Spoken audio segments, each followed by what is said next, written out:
tout le monde. Bienvenue à cette rencontre très importante. On est en fin de campagne. Je suis accompagné de Maude Tremblay, candidate dans le Pontiac, et de Dino Lemay.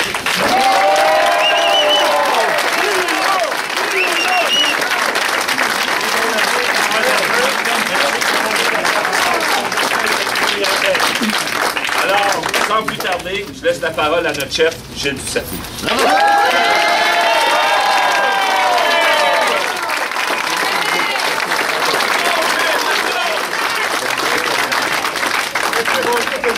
Il reste un gros 72 heures. Un gros 72 heures parce qu'on va travailler en masse. Là, je suis ici ce matin, je vais dans le canton de l'Est un peu plus tard. Et demain, je fais toute la vallée du Saint-Laurent avec Pauline Marois. On va travailler ensemble, rencontrer le plus de gens possible, de Montréal à Québec, en passant par Trois-Rivières et je ne sais combien d'endroits.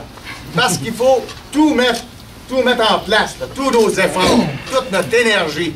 Ce sont des luttes serrées, on le sait, on le comprend.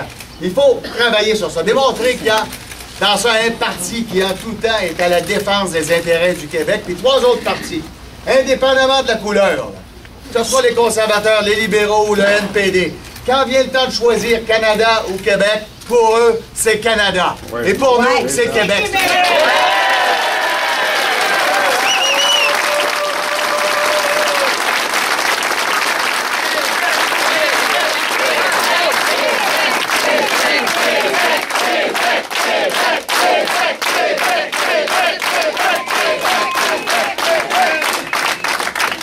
Quand je dis ça, je vais au fond des choses. Je regarde à chaque fois qu'il y a une position à prendre. Hier, ce sont des groupes de femmes qui sortaient, qui disaient, écoutez, ces armes à feu, là, le parti qui s'est tenu debout depuis toujours, clairement sur ça, c'était le Bloc québécois. Le NPD a tergiversé, voulant diviser le monde, là, supposément en campagne avec les villes. Calgary ne se passe pas en campagne, j'annonce ça, là. C'est une assez grosse ville.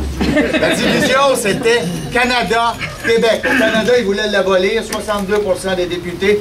Au Québec, le maintenir à 83%. C'est le Bloc qui, au moment de prendre position, a maintenu sa position. C'est pas le NPD qui a tergiversé. Même chose sur Terre-Neuve. Vous le voyez, l'Assemblée nationale, souverainiste, fédéraliste, gauche, droite, disent hey, ça n'a pas de sens de donner de notre argent à Terre-Neuve pour nous concurrencer en les aidant à construire des lignes hydroélectriques. Hein, on a payé ça seul, nous. Mais les trois autres partis, et les conservateurs, et les libéraux, et le NPD, prennent la part de Terre-Neuve contre le Québec. C'est continuellement comme ça. Je regardais sur l'assurance emploi. Là, on a eu la surprise de notre vie parce que les libéraux avaient pigé 57 milliards dans la caisse. On le sait. Tout le monde les a dénoncés. Les conservateurs nous proposent la même chose que notre budget. Les libéraux reprennent le même cadre financier. C'est pas surprenant. Ils sont habitués à faire ça.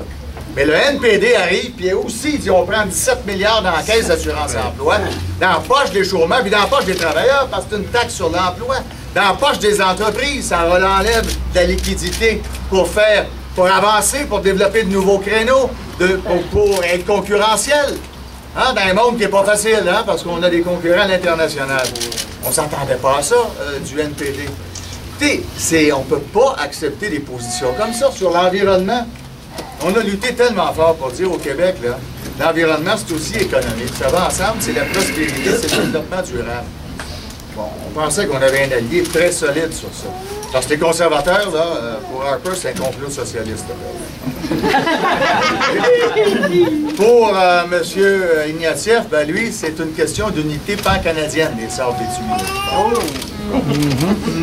Donc, c'est pas tout à fait notre réalité. On s'est dit, le NPD, on a travaillé souvent sur ces questions-là. Je regarde leurs propositions. Ben, ils disent on va faire des enchères et les compagnies qui vont acheter des crédits dans une bourse du carbone, on va renvoyer l'argent dans la province d'où ça vient. C'est un instant, on va regarder ce que ça veut dire. Ça veut dire que ceux qui ont de l'argent, comme les pauvres pétroliers, vous avez vu les profits les journaux matin, vont pouvoir en acheter, puis cet argent-là va retourner en Alberta. C'est eux autres qui polluent le plus, puis eux autres qui vont recevoir le plus. Moi, ça a toujours été le principe du pollueur-payeur, pas le pollueur-payé, bon Dieu.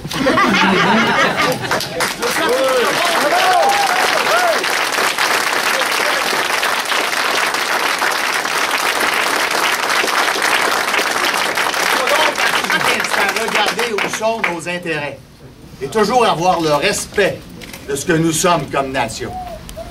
Et ça, encore une fois, très déçu de voir que beaucoup de candidats qui sont absents de la campagne de leur côté, au NPD, il y a des candidats unilingues, anglophones, anglais, dans des comtés francophones. Pensez-vous un seul instant qui aurait présenté un unilingue francophone à Toronto? Pensez-y de 2 instants. C'est un manque de respect flagrant. Alors moi, je vous dis, là, travaillez fort. Moi, je vais travailler fort. Sortez ce vote-là. Travaillez comme des acharnés d'ici lundi. Les luttes sont serrées, mais on va tout mettre en place, toutes nos énergies, toutes nos convictions, toute notre détermination. On va gagner, mes amis. On va...